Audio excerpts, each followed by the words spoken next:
Good afternoon. My name is Alan Nochumson of Nochumson P.C, and I'm here with Ron Bauman of Milk Street Marketing. Ron's the founder of Milk Street Marketing. Good afternoon. Hey, how's it going, Alan? Great to be here. So why don't you tell us a little bit about yourself and your company, and then we can, and then we'll talk a little bit about what we're going to discuss during this presentation or discussion. Awesome. Yeah, thanks for having me. It's great to have the opportunity to do this and speak with you virtually. I really enjoyed the sessions that you've been having with some of your other associates and some of your clients. And Milk Street Marketing is a company I founded about 5 years ago. This month, actually, Friday, May 1st, is our official public-facing 5-year anniversary. It was the day we launched the brand in 2015. So it's an exciting time for us. We just moved into some new space here on North 5th Street in Old Kensington at the beginning of the year. So we're enjoying, unfortunately, we haven't been able to enjoy it as much over the last 6 weeks. Just as we were getting comfortable, we all had to go home. But yeah, we're a full service marketing firm. We offer branding, digital marketing, experiential services. We work with a lot of small businesses and startups. It's something that based on my background and my my journey through my career kind of brought me to have a real passion for small business and serving them. And Alan, you and I have talked about this, at length, where, the small business community really is the fabric of the economy. Mm-hmm. And it's helping, what gets me up in the morning is, trying to help people achieve that American dream, which in most cases, it's not to go work for, a big corporation and get laid off after 10 years and have to go figure out what to do. Exactly. So, a lot of people, they want to have that financial independence, that financial security. They want to be in business for themselves. Everybody has dreams. We want to help them realize those dreams. So, what brought me here was, after about 15 years in the printing business, which I say I spent 15 years in the printing business. I've spent 20 years trying to get out. I was also in bands, and that led me to becoming partners in a music venue in South Philadelphia, right in the Italian Market on 9th Street, Connie's Rick Rack. At the same time, I was at the last printing company I was at. I was also running their integrated marketing department. And that's where I started to transition from more of a sales role into more of an executive marketing role. And through those two opportunities to run that business unit and to take over the operations, specifically with the marketing with the music venue, really put myself through like a business boot camp, and really got a much finer understanding of business in general, how to build a business, how to brand it properly, how to market it, how to set up a strategy and a tactical plan to execute on that strategy. So yeah, with that, in 2015 we launched, and we've been off and running ever since. So yeah, do a lot of work. And our law firm's been using you, basically since the beginning of the year, and we're very happy. And, we're doing all these discussions, which you're helping us with, like, put them together on Facebook and different social media page or different social media pages and our website. And you created the COVID-19 resource center for us, which, I believe we give as much information as any law firm in town. And through your help, we've been able to do that. And most of our discussions have been about, like, what are the legal ramifications of COVID-19, and how do you operate a business from a legal perspective? But it's also about making money and being able to get your name out there. And I thought it would be a really good idea to have you come on and to kind of tell you, or you can tell our audience, like, what to do when you have a once in a lifetime public health crisis like this. Come on, what do you do? It is certainly unprecedented. I think that's a question everybody has been asking themselves over the past, 7 or 8 weeks is, what are we going to do? We had those conversations. Yeah. I had them with my team. I've had them with you. I've had them with other clients. I think that, it's a complex issue. It's not something that you could really answer in one sentence. Or even just one, even just short conversation, because it's such a, it's been such a rapidly evolving situation, where, the story's changing every day, and it's evolving every day. And, I know for me, it's, one of the challenges I've had, especially early on, was just, kind of getting a little obsessed, frankly, with like the amount of information, just trying to keep abreast of what's going on. And, there's the health issue, there's the public safety issue, there's the business issue. It's, how do I continue operating my business, outside of just trying to keep my family safe and my people safe and on my team. But then how do I run the business? How do I continue to serve my customers? How do I acquire new customers when everything has changed? Is like, how does that affecting things? And then, of course, with all of the stimulus packages, and then having, as a business owner, having to navigate through that as well, it's pretty overwhelming. So, I mean, I applaud you for the work that you've done, you and Natalie, and now Sherry, that to help clients through and like navigate through how to, access some of these funds and how to protect yourself as a company. Well, so how has COVID-19, like the pandemic, affected like your clients' ability to market themselves? Well, I mean, I think if you look at your traditional marketing channels, obviously you can't go outside. So if you rely on face-to-face meetings and, from like a business development perspective, that dynamic has changed, and now, 7.5 weeks in, we're all sort of used to this dynamic now. It's become, I hate to say it because it's like the cliche now, but the new norm, right? But, again, I think that posed some initial challenges for people, and then I think that it's changed from, just a messaging standpoint. I think that, people had to really take a step back and say, how do we communicate with our audience? Do we just keep moving forward? Do we just, kind of ignore the situation and just kind of move, just keep continuing to market the way that we were? So I think that, from a change, I think a lot of it's had to do with from like a messaging standpoint. I think because of the situation, the digital channels have become that much more important. Mm-hmm. And with the amount of, everybody can attest to the insane amount of email that we're all getting. That's right. With COVID-19 in the subject line. So, if you still need to, work to make sure your business is going to survive, how do you cut through that static? How do you create value with your audience through this time? And, I think it's become a time where you have to be even that much more empathetic. And we always talk about empathy and thinking about things from your clients or your customers' perspective. Now that couldn't be more critical now more than ever. So, I think that, to let people know, how you're handling the situation, internally. I think people care about that, how you're going to, I think at first it's, it's like crisis management, mm-hmm. It's almost like if we think about it from the PR perspective. The first wave of messaging that came out was, hey, this is what we're going to do. This is how we're going to, our business continuity plans. Mm-hmm.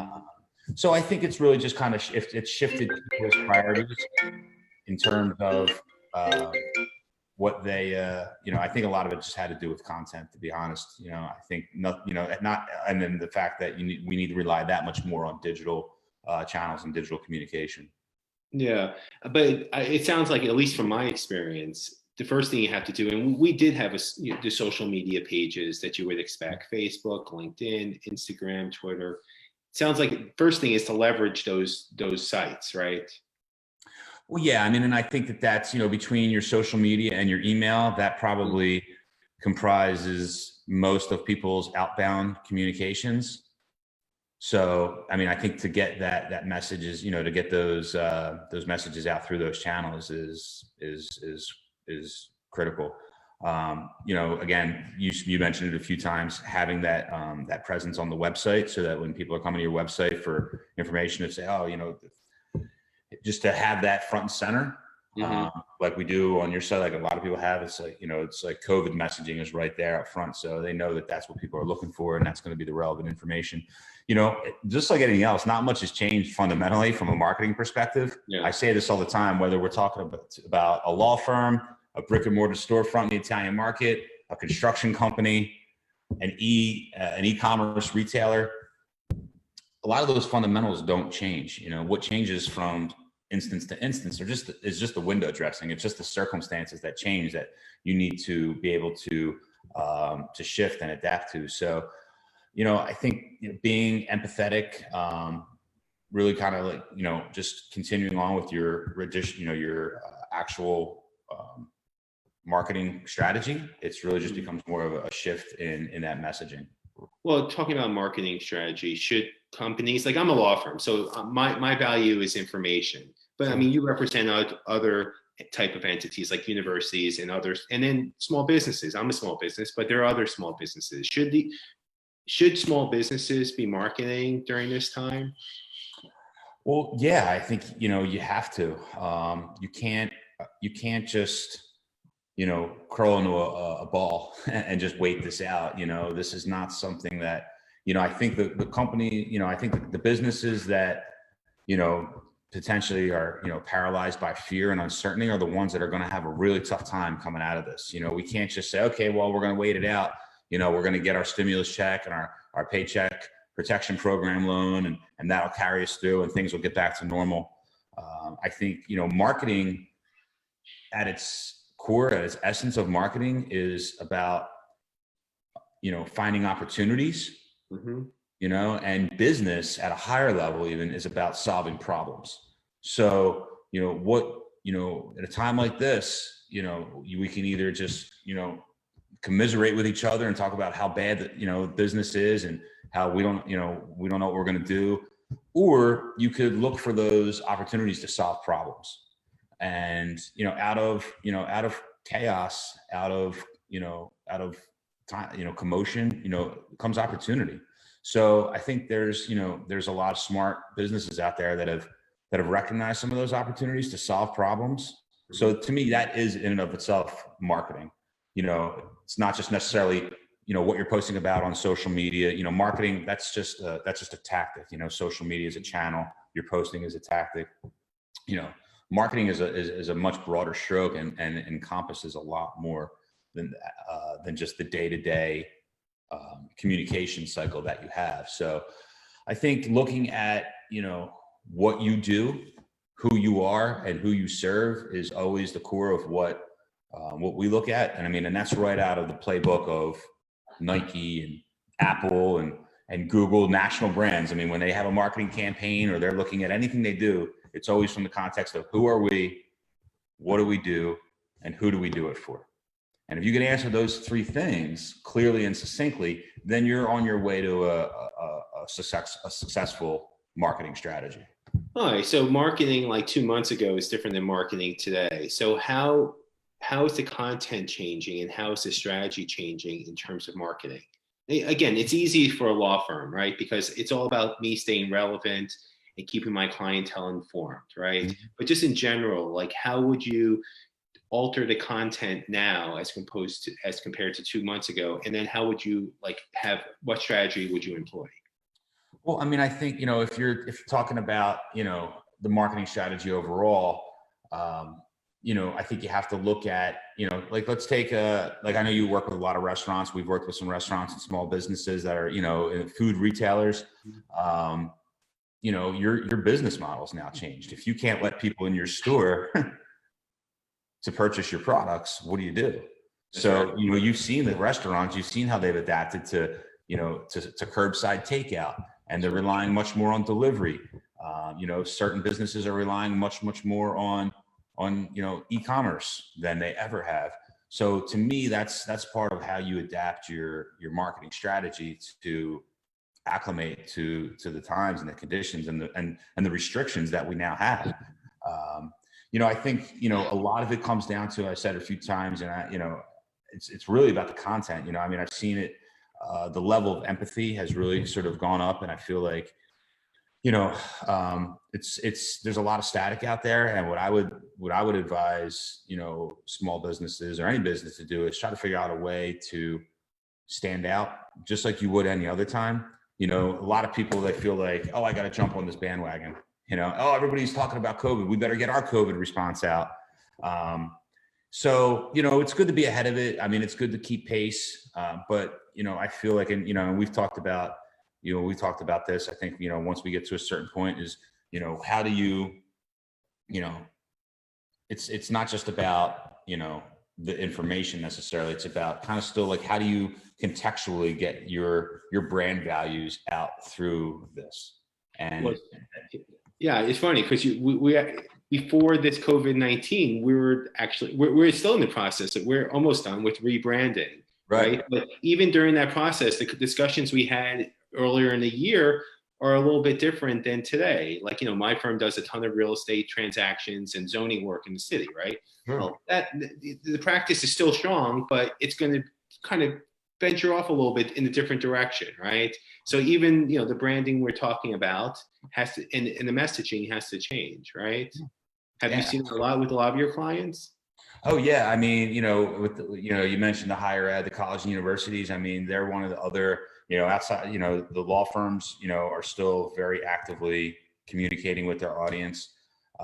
And, you know, in this more of like in the corporate sector, you know, a lot of things just hit a wall.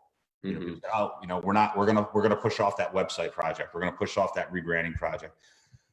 Events obviously are, you know, that hit a brick wall. So if your marketing is heavily reliant on events, like just as much as like having business development, you know, representatives out in the field, then you got to pivot. You got to figure out how you're going to do that. And that's how things like this have really started to take off. You know, video production, you know, I can't show up with a camera crew, you know, I can't, you know, under the normal circumstances, if we wanted to do a photo shoot, at a minimum, we have to figure out how to do it with some sort of acceptable social distancing measures in place, right? Sure. So, you know, it's really, you know, coordinating and thinking through those logistics of like, okay, what can we do, right? You know, what can we do in this? You know, a great example of, you know, one of the pivots that we made early on was starting to think about, okay, you know, how do we still develop content, you know, in a situation like this? You know, and, yeah, but I'm sorry. No, I was gonna say, like, how do we host an event? So, I mean, obviously, you know, virtual events are nothing new, but, you know, we did an event, we were talking about it just before we started for Temple. That's what I was going to get to. I was like, I mean, you do events. It's just different now. Exactly. And, you know, we've had to adapt our skill set. So it's like, hey, we're great with events. We know what we're doing there. We could throw street festivals. We could throw smaller, more intimate, you know, client appreciation events. I've promoted, you know, hundreds of music shows in my day.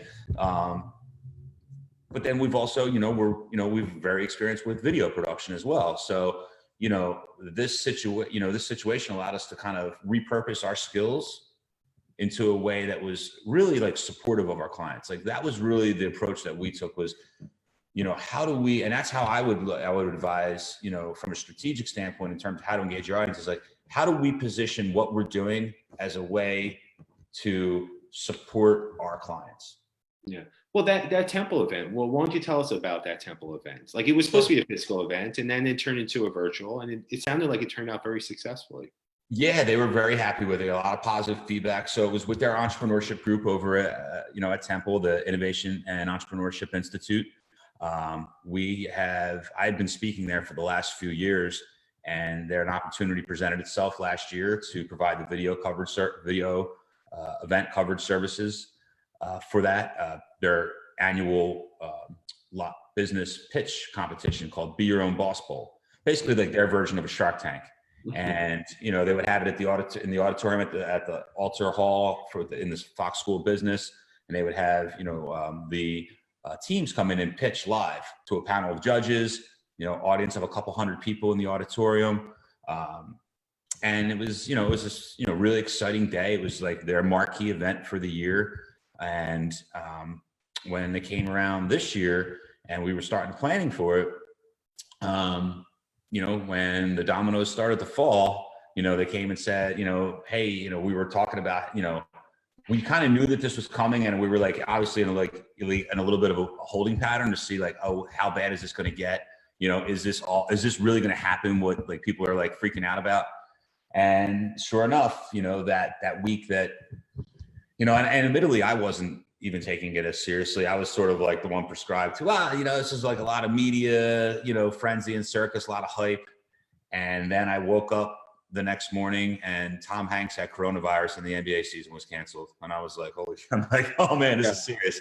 Yeah. But, that day before, that Wednesday, my client at Temple, Aaron, called and said, look, they're going to shut down. They're starting to shut down all these events. We want to figure out can we figure out how to do this virtually? And I said, yeah, absolutely. We can come down there with an IP camera and, we can just come down there with a small crew. She's like, we're still going to have the teams come in and they're going to do the pitches. It's just going to be no crowd in the auditorium, just the teams and the judges.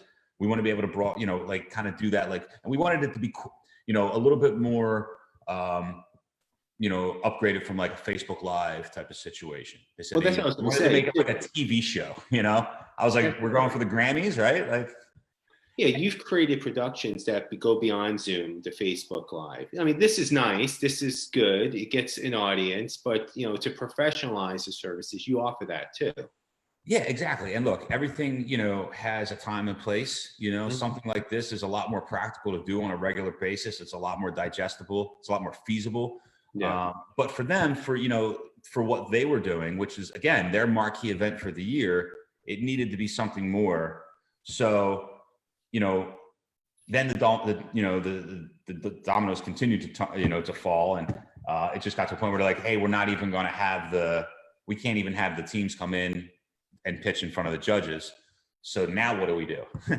If we're not going to be able to come on site, which, adds, that's one level of production to be like, okay, we're going to broadcast out to YouTube Live from like having people on site. Mm-hmm.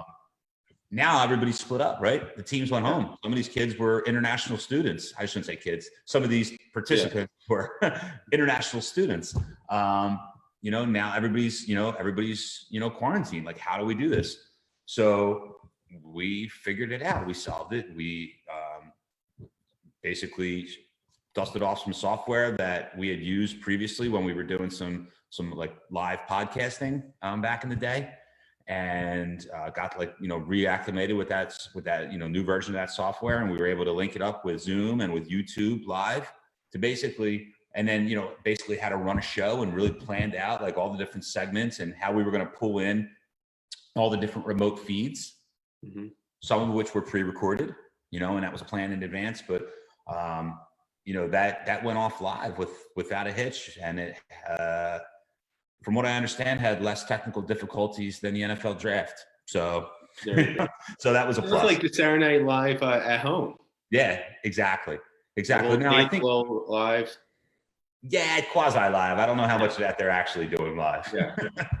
But to be able to have like, animation sequences and things like that and transitions, and to make it a little bit more, to make it more of a production, really allowed them to feel like, that they made the best of this situation, that, they didn't lose as much, to the point that they said, hey, when everything goes back to normal, we're going to still do it like this next year, right? And we're like, yeah, absolutely.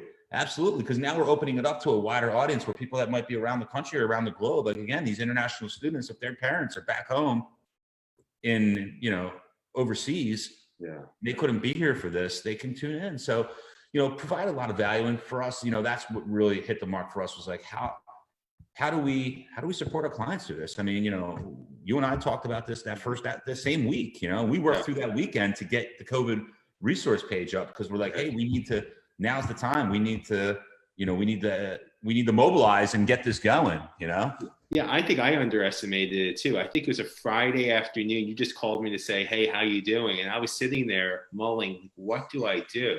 Right. And like that first week, I was doing work, but I wasn't really planning ahead, thinking like, okay, we're going to be stuck for 6 weeks. And then I just was like, you know what? I need to get ahead of this, like you would say. And I need to be a thought leader. And so within the weekend, we got that COVID resource center up, and we've, again, shoestring budgets, like, small law firm, 3 attorneys, and we get as much content out as anyone. And we've been able to stay relevant. And to be honest, we're staying busy. We're just as busy, if not, we're expanding. So they just added Sherry as a new affiliate partnership. Strategic. Yeah. So if I come to you today, and I know it changes in terms of business, like, what would you tell me? I'm like a business. I'm like, my head's a little bit above water, a little bit below water every day. Like, how can you get my message out? How can you make my brand like stand out? Well, I would go back and really kind of take a look at, again, who you are, what you do, and who you do it for. And then really think about what is your driving force? What is your purpose as a business? What's getting you up in the morning to do what you do every day? Mm-hmm. And that's what I think about. And I mean, because really that is the essence of your brand. Your brand is not your logo. It's not even the name of your business. Your brand is what people feel in their hearts when they interact with anything that has to do with your company or your business. So, how do you articulate that? How do you articulate that feeling? That's your story, right? That's your brand promise. So to be able to you can call it an elevator pitch, call it whatever you want. It's what do you say to people when they say, oh, what do you do? That's right. And to be able to really get that point across is like, this is, people do business with people that they like, and they like people that are most like themselves. And I'm not talking about skin color or gender or anything like that. I'm talking about values. I'm talking about shared values. That's what people invest in emotionally when they want to do business, especially in times like these. That's right. They want to do business with the companies that they say, wow, look what they're doing. Look at that company that's out there, making sure that the homeless are fed and warm at night. Look at this company over here that's like helping these, this group of people over here, like get technology into the hands of students in lower, less privileged neighborhoods. Like Comcast did. Exactly. And now look, let's not. No, that's right. Some of this is a PR play, of course, but some of it's like, hey, the ones who have the most money, like they're the ones that really should be stepping up at these times. But that doesn't mean that we can't take a page out of that book and that we can't employ those same measures to create that goodwill, amongst the community publicly, so that, and again, I wouldn't recommend doing I wouldn't do it like in a pandering way, and I think everything should always align with your brand, to the point that like, if you've never done anything like that, maybe you shouldn't do anything, honestly, like I wouldn't want to come off as being disingenuous. It's like, you've never done anything like this now all of a sudden now you're doing it and you're making a big public display of it. To me, that seems disingenuous. And then I think that could also, that could blow up in your face. Mm-hmm. But, I think, to kind of get back to like, the point of, how do we market ourselves through this? And like, what should we be doing as a business is like, really think about at times like this is like, and again, this isn't really anything this is what you should be thinking about all the time. But in this context, is like, how do I help my clients get through this mess, right? Right. So we knew that we could help, we knew that we could help Nochumson P.C. by, hey, let's get that resource center page up, let's start getting this content out here that we know that your clients and that they need to, so that we can enable you to, do the same thing for your clients. And again, I think that's, look, we've seen businesses that, they're shifting gears. They're like, hey, we're going to start making masks, we're going to start making PPE for the frontline healthcare workers. So, everybody's kind of springing into action. And I don't think that there's anything wrong with doing that, as long as it doesn't come off as being like, hey, we're just doing this. It's not just a marketing employee, but going back to the whole, marketing strategy, it seems like this is the time, at least I thought about it, and we were doing the rebranding anyway. Right. Like, this is probably the best time to kind of figure out who you are, who you want to be. Right. So like, this is the time, if you really think about it, if you have some extra time and there has to be resources devoted to it, to like, kind of like get your stuff straight, right? Like, who are you? Like the branding, the marketing, and really to be able to push forward. right? I mean, yes, I agree. But I wouldn't, I would say that that's something that you need to figure out regardless of what's going on out in the world. If you don't have that I figured agree. out, I agree. But most people, now more than ever. yeah, exactly. When most people are and there are a lot of desperate people out there. I mean, it's not a great situation for a lot of people, and they have to figure a way to make money, and they maybe never had to worry about that, right? But when you're a restaurant where you only have curbside delivery, or maybe you're leveraging Grubhub or Caviar, Sure. your business is down 50%. You have to figure a way to stay afloat, right? Yeah. So if anything, this is the time to figure out who you are and how to do it. Yeah, and I mean, I think some of this, obviously supersedes, any sort of marketing. I mean, you start to talk about business model and just, sustainability, and that's the real shame of this pandemic, is that there's going to be businesses out there that don't make it through no fault of their own, whether they're successful in thinking through these things. But what I would urge businesses to do, if you're a business owner, if you're a restaurant owner, you're an entrepreneur inherently. Start thinking about other things that you can do. Like, what other problems can you solve?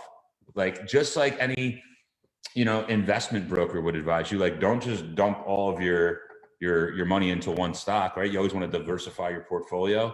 Mm-hmm. Start thinking about how to diversify your business interests. We've done it internally. It's like, outside of marketing, what other businesses, like, what other problems can we solve? That's how have you diversified? Well, we've thought about a few different things. I mean,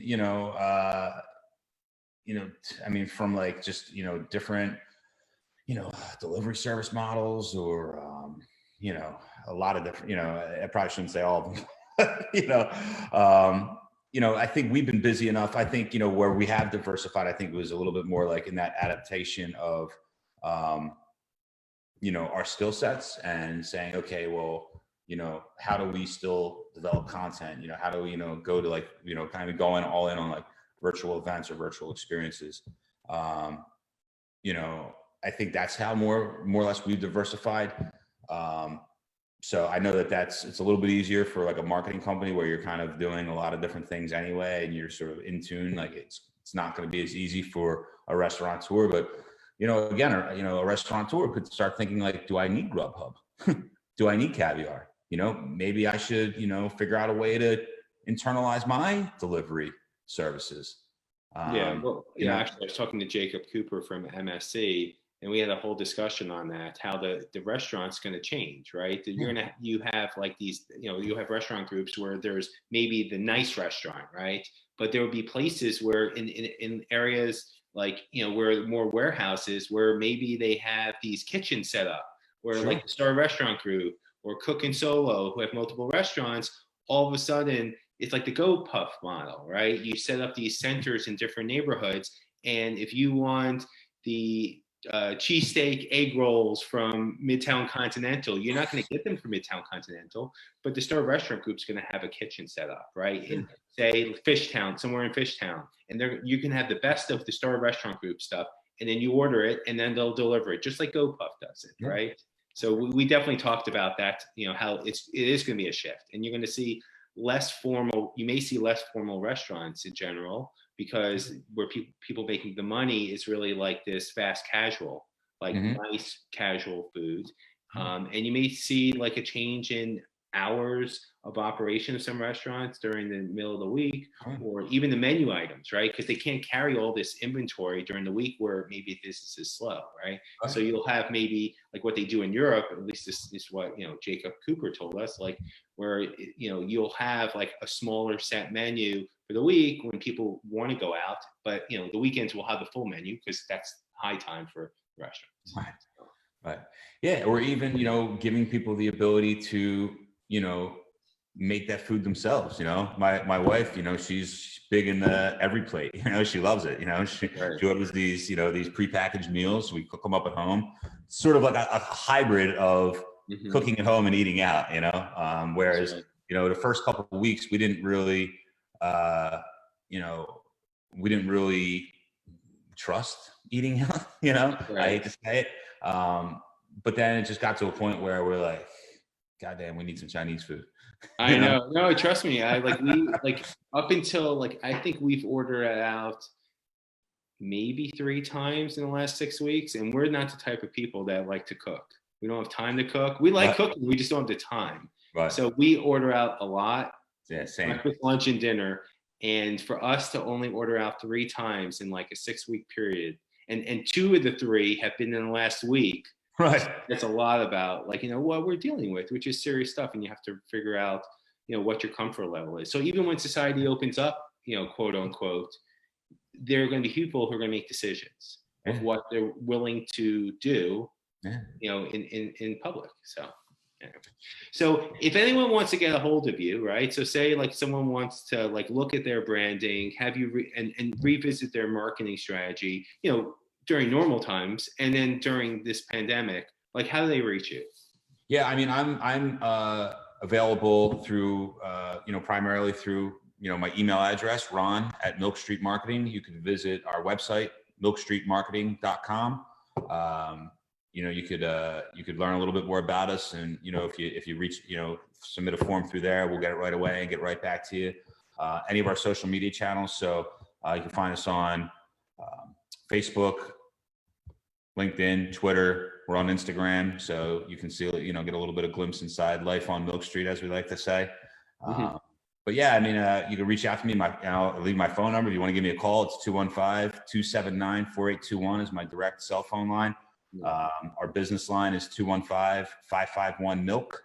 Although that's going to voicemail right now, so it might be a little bit of a delay on getting back to you because that's tied into the office line here. But yeah, I'm more than happy to speak with any business that's struggling, looking for answers, looking for support.